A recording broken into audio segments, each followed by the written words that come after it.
100 naira ko. Estambul ko.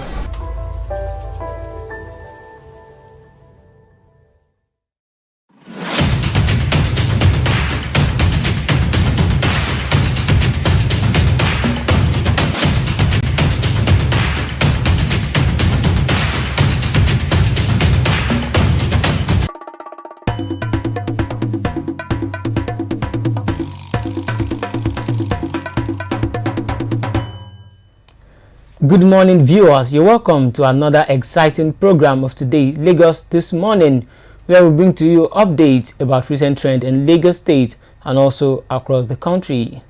I am Olajide Taufik Olamide. I am Adeni Adola. Welcome to Lagos This Morning. All right, a lot of things have actually happened since yesterday and also this morning, but we would be looking at some particular headlines today. All right, let's go to the main headlines for this morning. Asuu threatens to embark on murder of all strikes. APC launch crowdfunding app today. Police arrest 3 secondary school students for gang raping 14-year-old colleague. Fresh crisis looms in public varsities. Unilorin Asuu. Okay. What Peter Obi Labour Party will do in 4 years. Dati Ahmed, that is coming from Dati Baba Ahmed, the vice presidential candidate of Labour Party. History reintroduced back into basic schools. Aisha Buhari orders IGP to charge Aminu Adamu Mohammed to court over tweet. Police speak on arrest of student who said Aisha Buhari ate poor people's money. And the last but not the least, you can leave if you think it is better somewhere else. That is the federal government of Nigeria telling Nigerians. All right, let's have you. All right. Asuu threatens to embark on murder of all strikes. Academic Staff Union of Universities has alerted Nigerians about a fresh crisis it claimed would surpass all previous runs in Nigerian universities. To this end, Asuu sought intervention of stakeholders and well-meaning Nigerians to prevail on the federal government to pay members across the country their withheld 8-month salaries. The chairman of Asuu, University of Ilorin branch, Professor Moyosori Ajao, raised the alarm at a special congress of the local branch held at the university's main auditorium. Wow. Asuu threatening to go on a strike again. Well, I actually think this issue is actually being caused by the federal government, because if we should look at this scenario like this. Okay, let's say Asuu is a company that is being headed by the federal government. Federal government is the owner of the company. If you don't pay your workers and they go on strike, it is your fault. Okay, let's say you didn't pay these workers because they have been agitating for some stuff that you didn't do, whereby you have already promised them. You've reached an agreement that you would actually, implement this thing, give so amount of money to the schools to actually take care of the facilities and also do so many things, but you end up not fulfilling your promise, then allowing your workers to go on strike. Then they come back from this 8-month strike and you said you won't pay them for the times that they went on strike. Who caused the strike? Federal government. The federal government caused the strike, so they should be blamed for this. And if by any means let's say in a case whereby they are not able, or there's no much money to pay for all this money that they want to give the lecturers, can actually have a discussion with them, negotiate with them. Okay, you guys didn't work for 8 months, we can't give you all this money, let's do it this way, let's give you half. Then you should just find a way to reach an agreement. Then you'll be able to, at least, that is what we call crisis management, and that is what government comes in. That is where government should come in, because as a governor or as a president, if you don't know how to manage crisis, it's just, I don't know what you are doing there. It's just something else. So what do you have to say? I hope if these people should go on strike, now it will affect a lot of things. Like some students that are looking to graduate next year or probably this year. They won't be able to do that again. Even the ones that are not looking to graduate, that's like another extension of another year or month to their destiny. And if they should resume, they'll be rushing them for exams. I hope federal governments can actually like do the bidding of these people. They are just like They are not just ready. They are not just ready, and they don't care. That's it. They don't care at all. And the person that is intervening, that's Chris Ngege. He's not even like sure. He does not even care at all.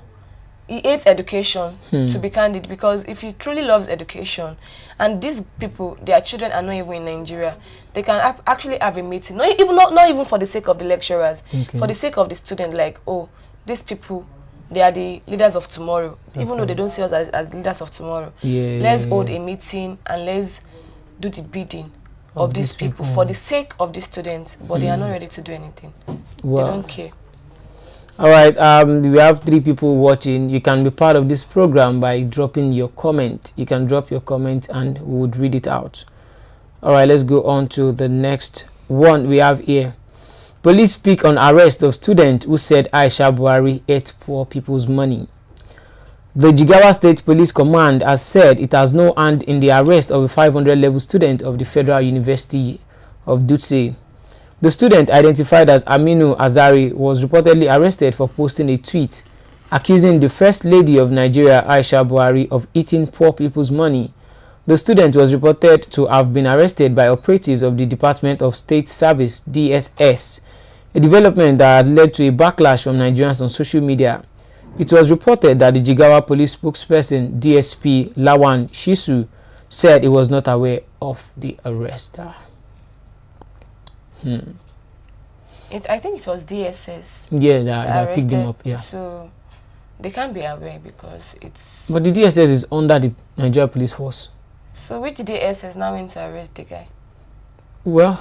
And according to reports, the guy said they called. The father of the guy said they called him, and was like with a security agent's phone, and said that he was taken to the secretariat's house or something like that, and he was beaten in presence of the First Lady. And after that, they took him to an unknown location. And the parents are not crying out now. They should please have mercy on their child, something like that.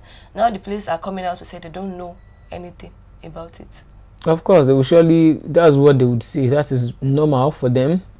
It is a kind of would I say damage control technique, or they're just trying to they're just trying to sideline themselves, like remove themselves from the situation, just to look like saints or something.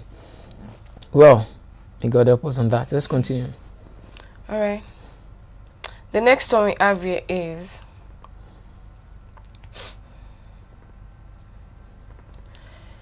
let's go. APC to launch crowdfunding app today.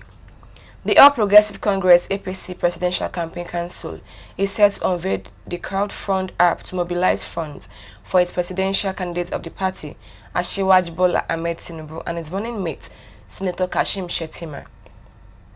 A statement by the council said the app will afford Nigerians the opportunity to pool financial resources to back their preferred presidential candidates, who is reputed for assembling the best crop of administrators in the history of Lagos State. The crowdfunding will reduce the influence of money bags, give more citizens a sense of belonging, and deepen democracy in the country. The unveiling of the fundraising app will take place at the Civic Center, Ozumba Mbandiwe Road, Victoria Island, on Tuesday, November 29 by 11 a.m., which is today. Well, I could remember a few months ago when Labour Party launched their fundraising website. The backlash from different political parties, like they don't have money, they are broke, they don't have the structure, they're actually begging people for money. So they're now towing the same path now. It's just something, something that people have to laugh about. You are faulting someone that this person does not have money, you are broke, shaming the person, but you now towing the same path with them. Like, don't you have money? They're actually rich enough. They're actually they are the sitting government. So most people will say they have the resources at their disposal to actually run any election. So why coming up with crowdfunding stuff? I thought they said they are rich enough. Oh, well, that was what they said. Maybe they want more. When someone is rich, you still want to be richer and want to be the richest. That's true. So it's just something else. On to the next one. Quickly, on to the next one. All right. Aisha Buhari orders IGP to charge Aminu Adamu Mohammed to court over Aisha tweets. Yeah, I saw it yesterday. The Inspector General of Police, Usman Baba, has been ordered to charge to court a student of the Federal University of Dutse, Aminu Adamu Mohammed, who was arrested for tweeting that the wife of President Muhammadu Buhari, Aisha, was feeding fat on poor people's money. According to a top police officer, Aisha asked the police to stop maltreating Mohammed, but insisted he must be charged before a court of jurisdiction. A source revealed that the student was taken before IGP Baba Usman on Monday at the force headquarters, and he will be charged to court. Aisha insisted she must be taken to the court to explain how she embezzled money. She has given an order to the IGP that the boy must be charged to court because of a tweet. Well. She charging the boy to court, I actually think That's too much. In my opinion, it is unnecessary. Very unnecessary. Because you could see the former First Lady of Nigeria, Patience Jonathan. She could have charged a lot of people to court. She would have charged more than millions of people to court, but she refused. She chose just to be motherly.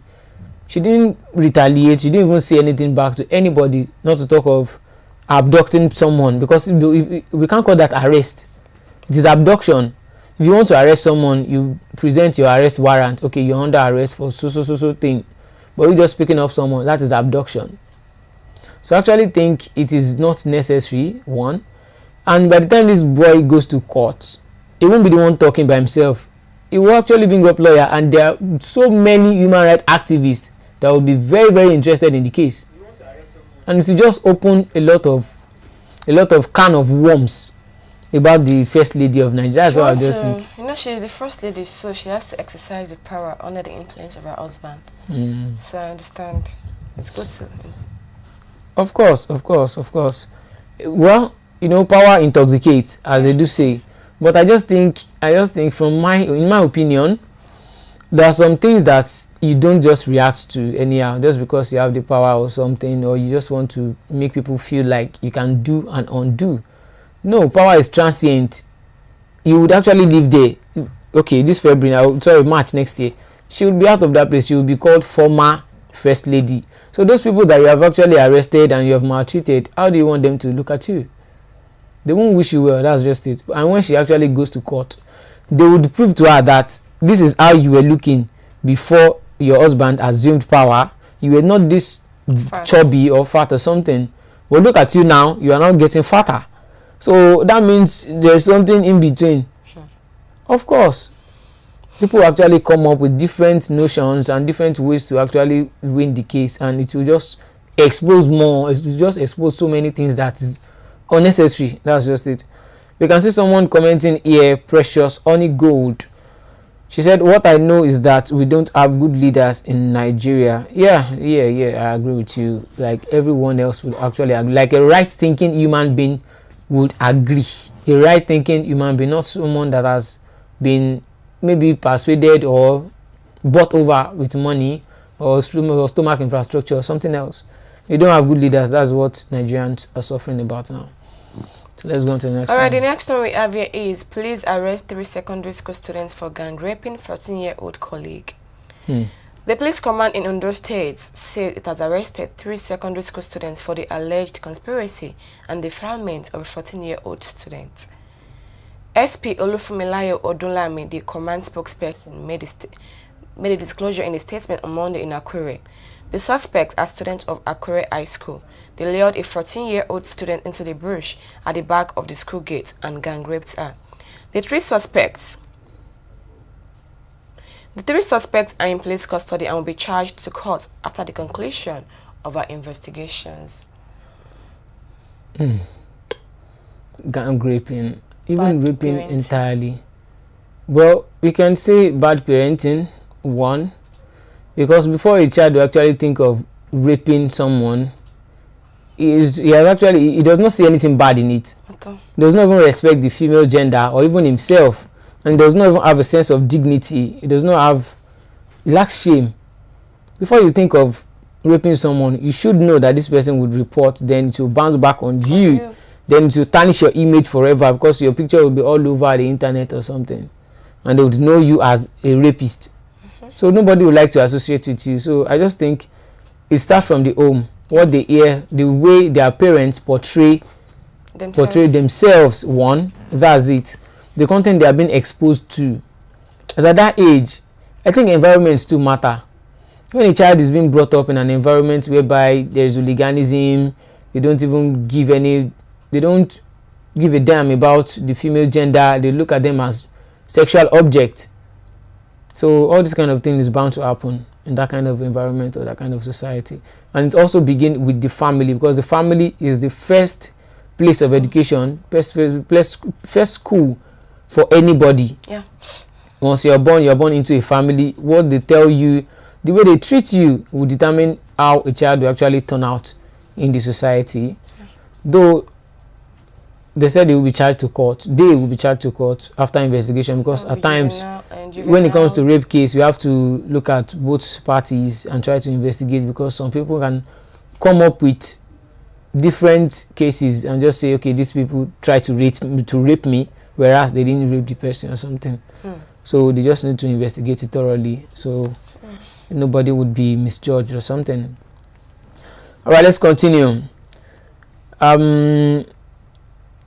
The reintroduction of history in basic schools. All right, it is commendable that the government has deemed it fit to allow history to be taught alone. Not less than 3,700 teachers had been shortlisted from the 36 states of the Federation and the Federal Capital Territory, Abuja, for the first phase of training for enhanced teaching of the subject. The teachers will be provided with the requisite skills needed to teach the subject. This includes the necessary technique and methodology to make the subject interesting to the school children. The Minister of Education, Adamu, who was represented by the Minister of State for Education, Goodluck Okpai, stated this during the flag-off ceremony of the teaching of history and training of history teachers at basic education level in Abuja.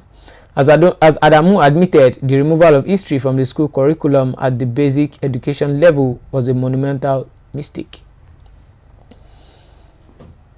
What do you have to say about that? How would they remove history in the first place? They don't want us to know the bad deeds of the past leaders. Of course. So now that they have brought it back, thank you.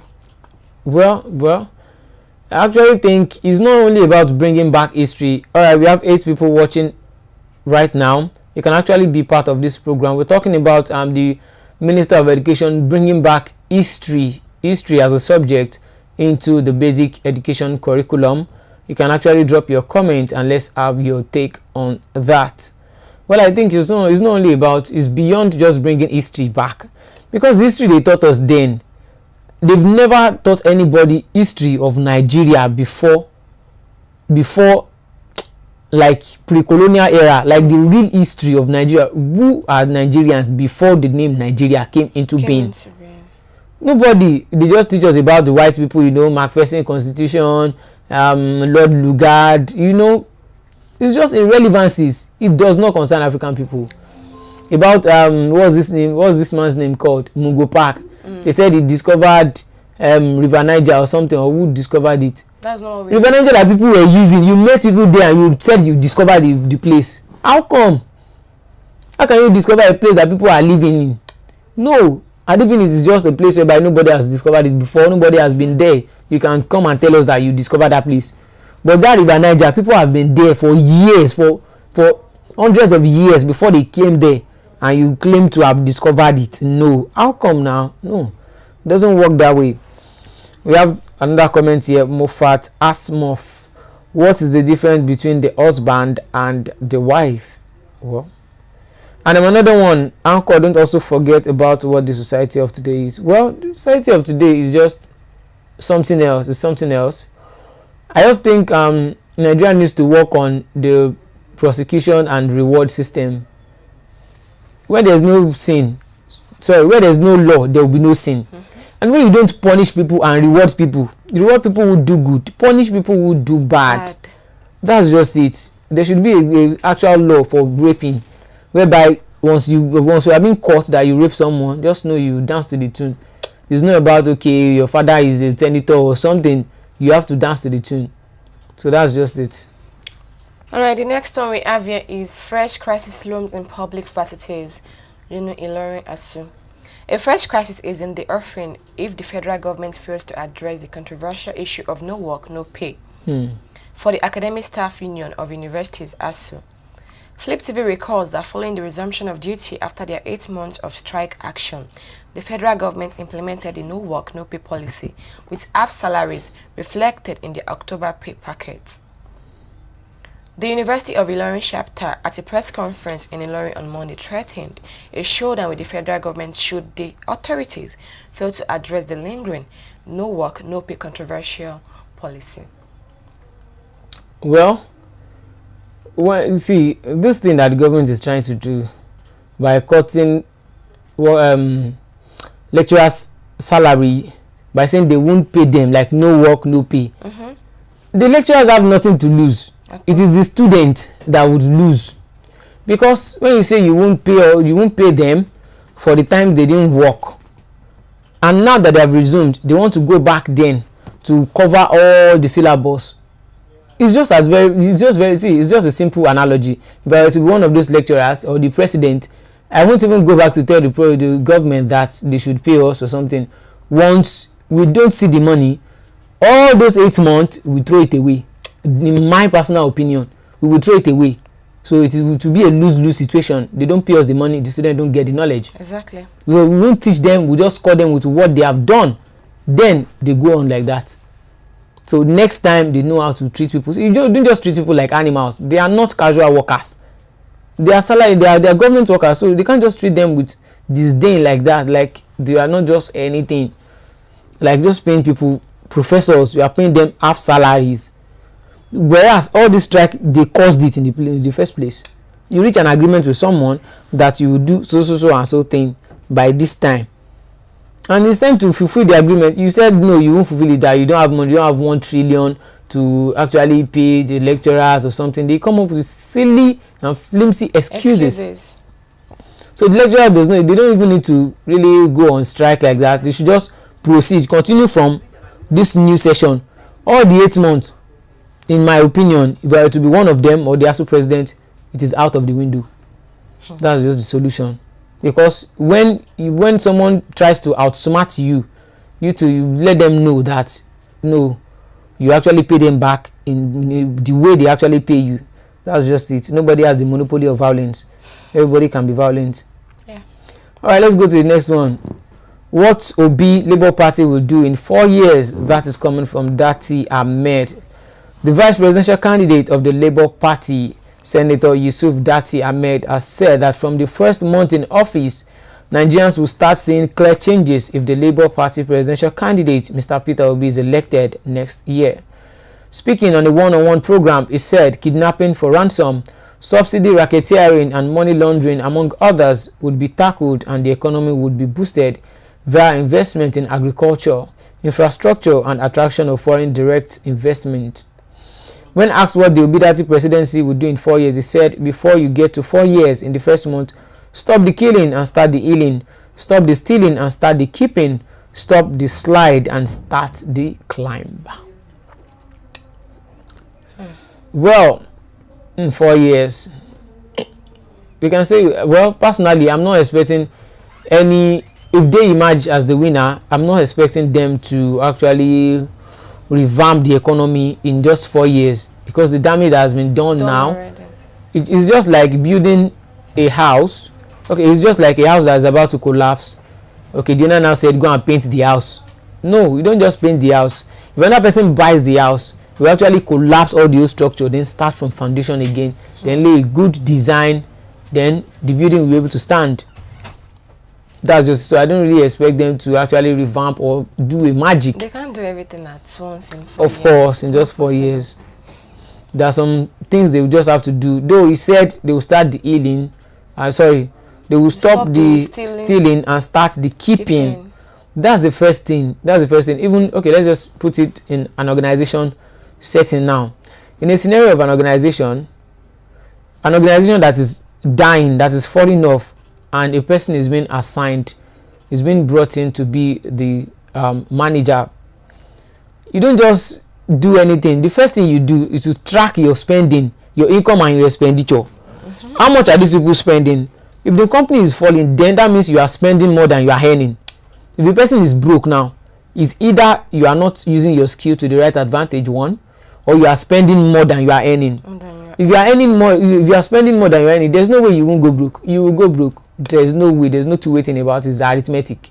If you are earning 40,000 naira in a month, if you break it down, or sorry, if you are earning probably 100,000 naira in a month, and you are working in 26 days in the month, just calculate it.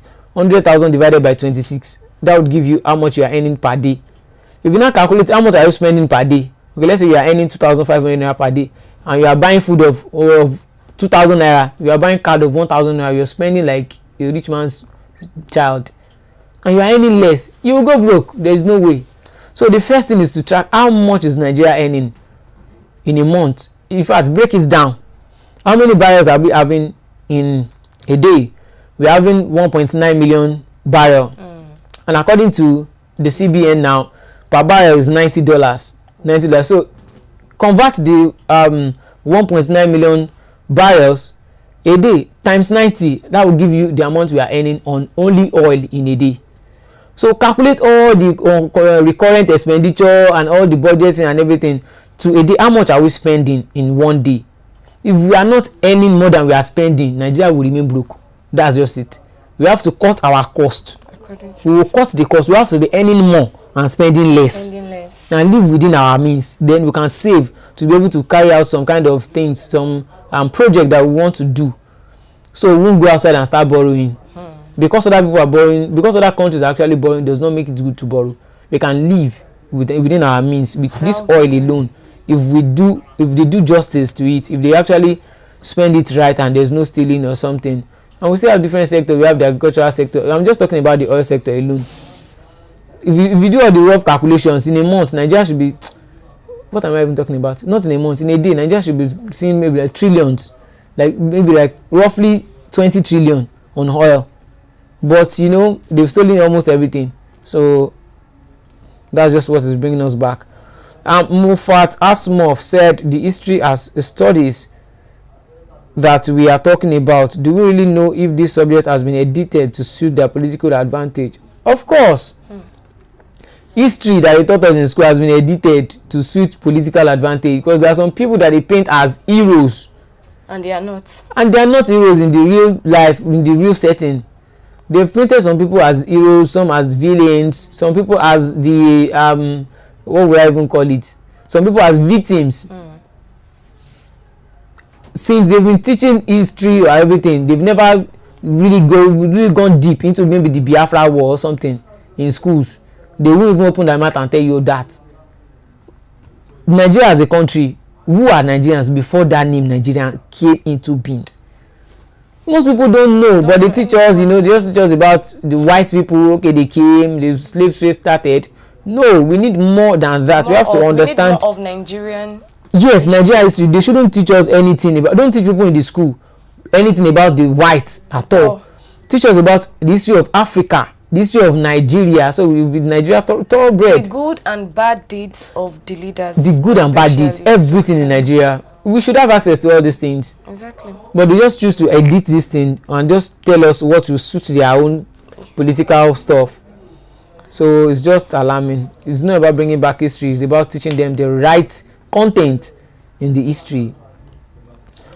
All right. The next one we have here is Dino Melaye Fanikayo de embrace cracks jokes at Sarake's event.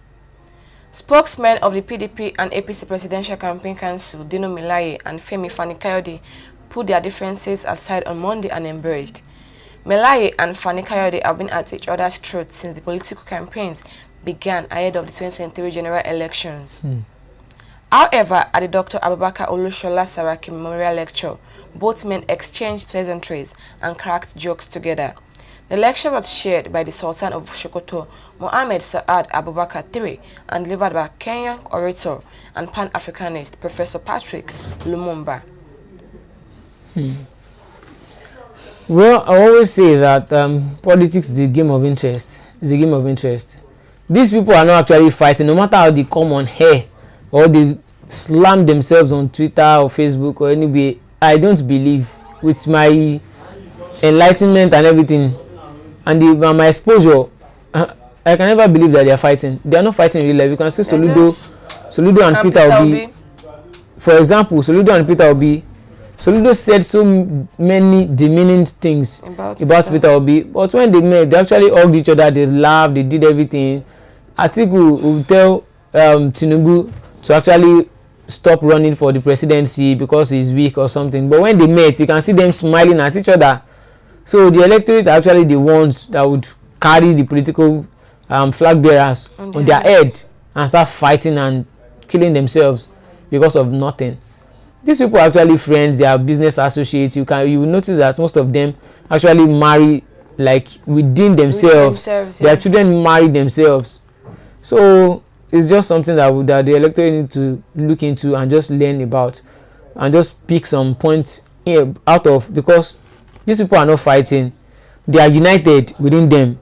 Even if any party wins, the other party will still get contract, get some kind of appointment as well. But we are the one that will be on the receiving end. We are the one that will suffer for everything. Any mistake they make at the top, the people will pay for it. That's just it. So the electorate needs to just open up their head. Exactly. They should not be fighting over what. Regardless of who you are supporting, Atiku, Tinubu, Peter Obi, they are not worth fighting for. At all. They are not worth making enemies for. Because you end up making enemies with someone that can even be a helper. And these people are not making enemies with themselves.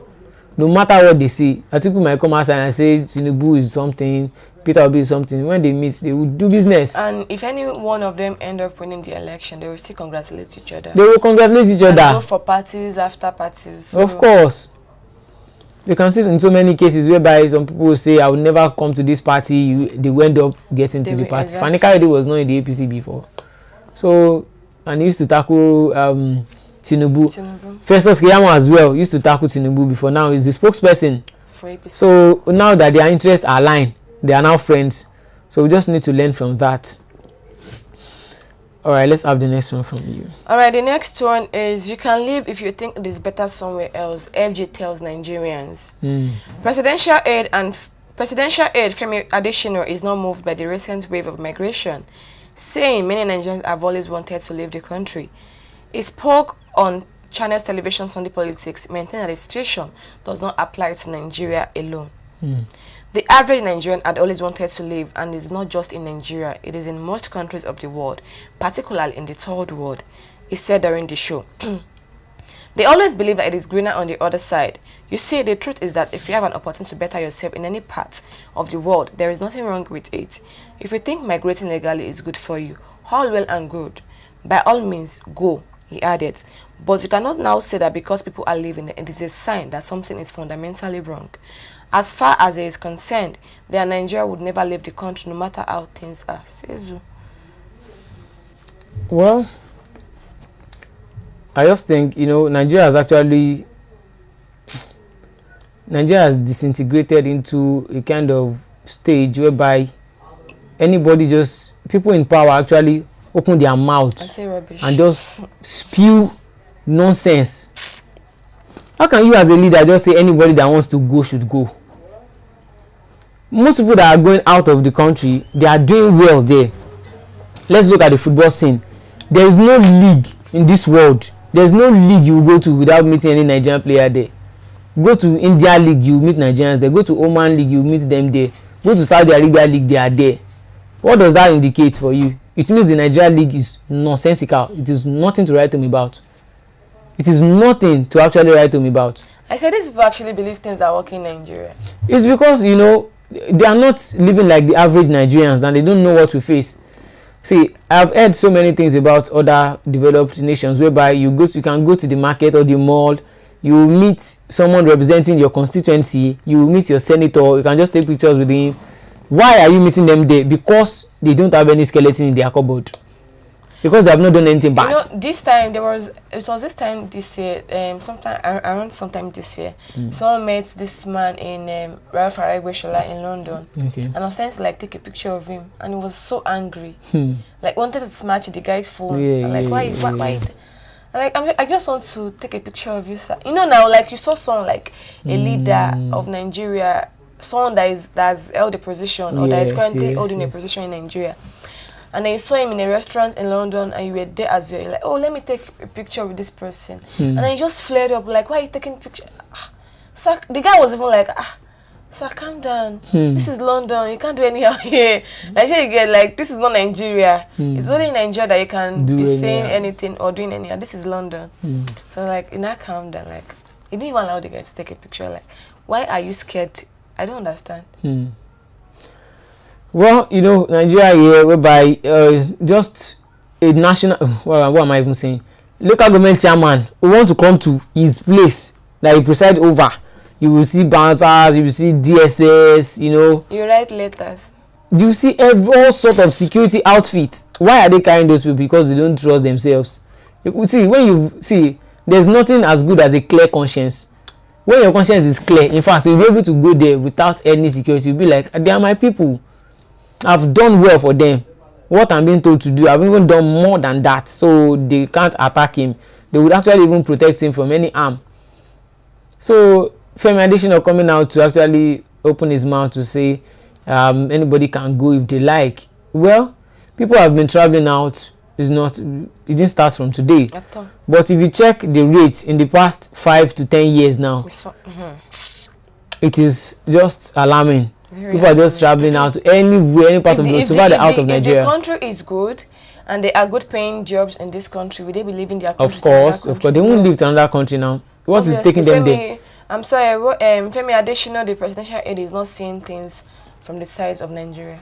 Of course. They are not going through anything. They are living in luxury, in abundance, so they don't know what is happening at all. And they are receiving money they are not supposed to be receiving. So they don't know what's up. They are living large, they are enjoying, they are living large. That's just it. They are living large. They don't know what the average Nigerians go through. They don't even buy rice to even know that a bag of rice now is not almost 50K. Did you see the video of this current video that someone that stacked money in his house and the money got spoiled? Wow. Like millions. And so many Nigerians are in poverty. Of course. Someone stocked millions at home till the point everything got washed, got damaged and everything.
About the followership, says you are complaining about the windmill, but do you ever bother about the wind? Is it not the case that the windmill follows the wind? I'm suggesting to you that Africa will never realize our potential as long as the critical mass of our people I must in sorrow and want. I am suggesting to you that Africa is not going to grow as long as you who are in positions of leadership have perfected the art of appealing to the stomachs rather than the minds of the men and women that you lead. I'm suggesting to you that Africa is not going to realize our potential as long as we continue to conduct the politics of money and money bags, not the politics of ideas. I'm suggesting to you that Africa is never going to realize our potential as long as we are dividing our people along ethnic lines. I'm suggesting to you that as long as you who are in positions of honor and privilege are in the business of dividing our people on the basis of religion, Africa is not going to realize our potential. I remember in 1982, I watched a movie about Mahatma Gandhi, and I remember that great man saying in one of the scenes in the movie that he remembers one day when somebody who was more enlightened than the other preachers came, and he said that on that day he saw that preacher reading from the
Very, very unstable. I'm sorry, cannot do anything in Nigeria. Well, I think the man was talking from the perspective of the leaders. He said something like the leaders should actually stop playing that kind of game, because so many people have been trapped in the game, and until they stop, it will be very hard. Some of us have actually realized that their game plan, and we have actually fostered a way to liberate ourselves, but there are still so many people in the cage. Regardless of how educated they are still caught in the web of ethno-religious sentiment. Alright, we are coming to the end of the program, and we will be going to our quote of the day. We're having the quote of the day. You can read it out. The quote of the day, which is: the secret of health for both mind and body is not to mourn for the past, not to worry about the future, but to live the present moment wisely and earnestly. Yeah. You know, many people, like thousands and millions of people, actually don't live in the present. They don't live in the present because they regret their past. They just look back on some things that they've done and feel like, I should have done this thing well. Oh, I started saving early, I would have so amount of money. Oh, I was born into this kind of family. I didn't make this kind of mistake. I didn't meet this kind of person. I won't be heartbroken today. You know, different kind of regret. And on the other hand too, you'll be like, okay, I'll be happy when I buy my car. I'll be happy when I build a house. I'll be happy when I meet a better partner. I'll be happy when I get married. No, it shouldn't be that way. It shouldn't work that way. You should be happy. You should live in the present, because there's only one day you have, which is today. The rest is yesterday and tomorrow. You can't go back to yesterday, and you can't fast track yourself to tomorrow. There's no matter how tall you are, you can't peep and see tomorrow. It's not possible. So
like, share, and subscribe to Flip TV for other updates, and also join Christian Chuku on the next program by Standards. Till we come your way tomorrow morning by 8 a.m. again.